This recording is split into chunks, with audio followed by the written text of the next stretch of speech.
उत्तराखंड की केदारनाथ यात्रा हर से भक्त अपनी जिंदगी में एक बार जरूर करना चाहता है।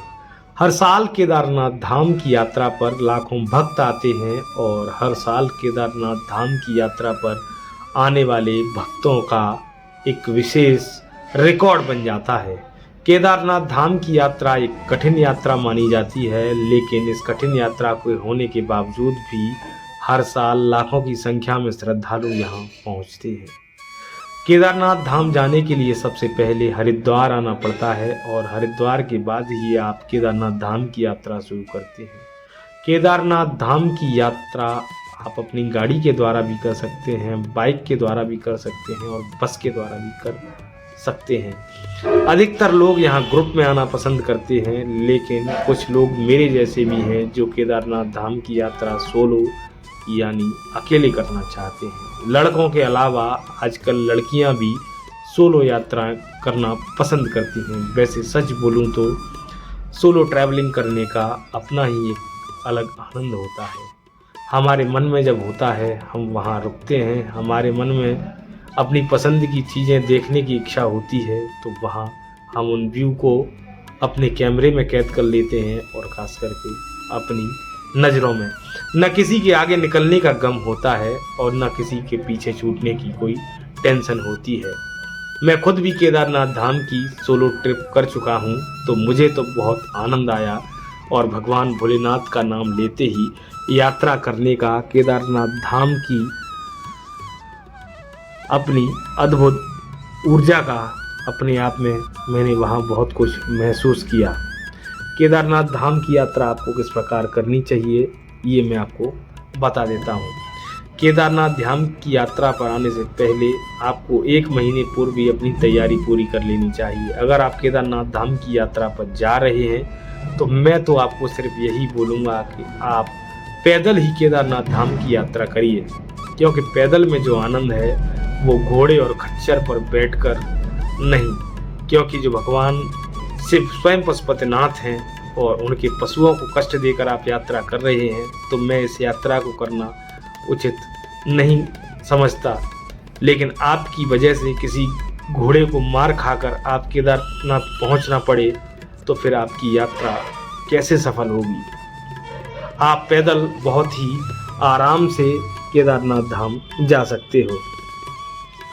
केदारनाथ धाम यात्रा करने से पहले आपको 1 महीने पूर्व कम से कम 3-4 किलोमीटर पैदल चलना होगा, ताकि आप बहुत ही आराम से केदारनाथ धाम की यात्रा कर सकें।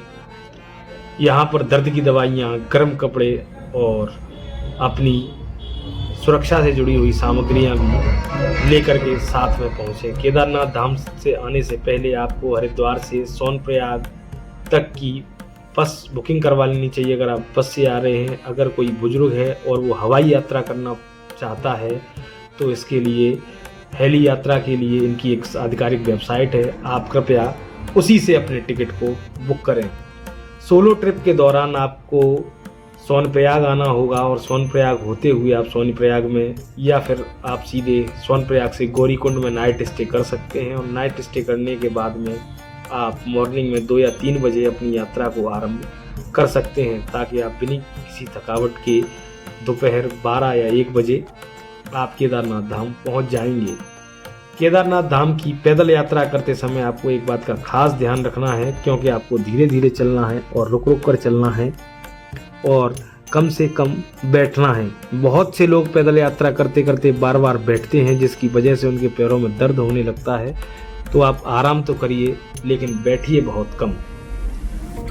पैदल यात्रा के दौरान सबसे ज़रूरी बात यह है कि आपको भोलेनाथ का नाम लेते हुए हर हर महादेव, हर हर बम बम बोलते हुए आपको ये यात्रा करनी है। अगर आप अपनी यात्रा जितनी जल्दी शुरू करेंगे उतनी ही जल्दी आप केदारनाथ धाम पहुंच जाएंगे। उसके बाद अपने लिए ऊपर जाकर के कोई टेंट या रूम तलाश लीजिए और भगवान भोलेनाथ के दर्शन कर लिए, क्योंकि आप लेट हो जाएंगे तो उस समय बाबा केदारनाथ के जो दर्शन होते हैं वो श्रृंगार दर्शन होते हैं। आपको कई सारे मार्ग दिखेंगे, बीच में एक शॉर्टकट वाला भी मार्ग है, तो वो मार्ग बहुत ही संकीर्ण है, उस मार्ग पर रिस्क बहुत ज़्यादा है। तो आप युवा हैं तो इस जोखिम को उठा सकते हैं। ये ऋषि मुनियों वाला मार्ग है, जैसा कि आप इस वीडियो में देख पा रहे होंगे। इस मार्ग से केदारनाथ जाना उतना ही आनंददायक है और हर पल जैसे ही आप पग आगे बढ़ाएंगे आपको बाबा केदारनाथ का एहसास हो जाएगा। और जैसे ही अगली सुबह होगी और सुबह जल्दी जग कर नहाइए और रात को 4 बजे ही मंदिर में जाकर लाइन में लग जाइए। आप जितनी जल्दी मंदिर में जाकर खड़े हो जाएंगे उतनी ही जल्दी आपको भगवान भोलेनाथ के दर्शन करने का मौका मिलेगा। मंदिर सुबह 5 बजे खुल जाता है। भगवान भोलेनाथ के दर्शन करने के बाद आप वहाँ शंकराचार्य जी का एक मंदिर है पीछे, वो भी देख सकते हैं। उसके बाद में 2013 में हुई आपदा के दौरान भीमशिला भी आपको देखने को मिलेगी। आप भीमशिला का दर्शन कर सकते हैं। भीमशिला के दर्शन करने के बाद अगर आपने वहाँ भैरव बाबा के दर्शन नहीं किए तो आपकी केदारनाथ की जो यात्रा है वो अधूरी मानी जाएगी। तो केदारनाथ मंदिर से तकरीबन 2 किलोमीटर की दूरी पर बाबा भैरवनाथ का मंदिर है और वहाँ से जो केदार घाटी का नज़ारा है, अद्भुत हिमालय की जो छटा है, वहाँ की रमणीयता देखते ही बनती है। तो आप वहाँ से पूरी पहाड़ी का आनंद ले सकते हैं। रास्ते में यात्रा के दौरान आपको तमाम तरीके के फल और फूल नज़र आएंगे, लेकिन आपको इनको गलती से भी नहीं छूना है, ना ही छेड़ना है। अगर आप तोड़ना चाहते हैं, बाबा को अर्पित करना चाहते हैं तो कृपया उनको निवेदन करिएगा और निवेदन करने के बाद यहाँ से ब्रह्म कमल या अन्य जो पुष्प हैं वो आप ले सकते हैं। ऐसी मान्यताएं हैं यहाँ की कि सदियों पुराने जो ऋषि मुनि हैं वो तपस्या कर रहे रूप में लता पता और वृक्ष के रूप में आज भी वहाँ तपस्या कर रहे हैं। यहाँ बहती हुई अलकनंदा नदी और यहाँ की मनमोहक छटा आपके मन को मोह लेती है। जैसे आप अपने पग आगे बढ़ाएंगे आपका रोमांच बढ़ता चला जाएगा और भक्तों के मुख से एक ही ध्वनि निकलती है, हर हर महादेव, बम बम महादेव। मैंने इस यात्रा में इतना कुछ अनुभव किया कि शब्दों में बता पाना अनुभव नहीं है।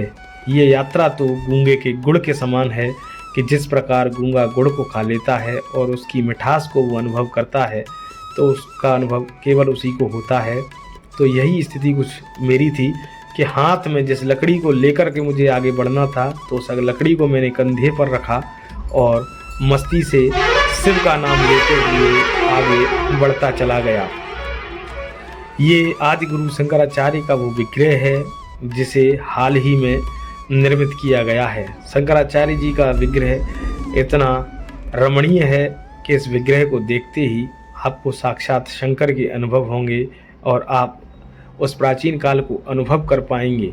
और आप अगर यहाँ बैठकर आधे घंटे 1 घंटे मेडिटेशन करते हैं, ध्यान करते हैं तो आप समाधिस्थ अवस्था और शून्य की अवस्था में भी पहुँच सकते हैं। यहाँ से हेलीपैड तकरीबन 1 किलोमीटर की दूरी पर है। अगर आपके साथ में कोई बुजुर्ग यात्री है तो आपको तकरीबन 2 या 3 महीने पहले हेलीकॉप्टर की बुकिंग IRCTC की जो वेबसाइट्स है, इनकी आधिकारिक वेबसाइट्स, उससे बुकिंग करनी होती है। उससे बुकिंग करने के बाद ही आप यहाँ हवाई यात्रा का जो आनंद है वो ले सकते हैं, क्योंकि इसके लिए अलग अलग हवाई अड्डे बनाए गए हैं। फाटा से आपको हेलीकॉप्टर मिल जाएगा। फाटा के बाद एक और ऐसी जगह है जहाँ से हेलीकॉप्टर लगातार उड़ान भरते हैं। और अगर आप युवा हैं तो मैं कहना चाहूँगा आप हेलीकॉप्टर के चक्कर में ना पड़ें, आप पैदल ही आएँ और बाबा केदारनाथ के धाम का पैदल आकर के आनंद लें। यहाँ से ही दूरी पास में ही पड़ता है बाबा बद्री विशाल का धाम। ये भी धाम 4 धाम में से एक है और अपने आप में अद्भुत धाम है। यहाँ की सुंदरता भी देखते ही बनती है। आज जैसा कि आप अपनी आँखों से अपने कैमरे में मोबाइल में देख पा रहे हैं, लेकिन अगर आपको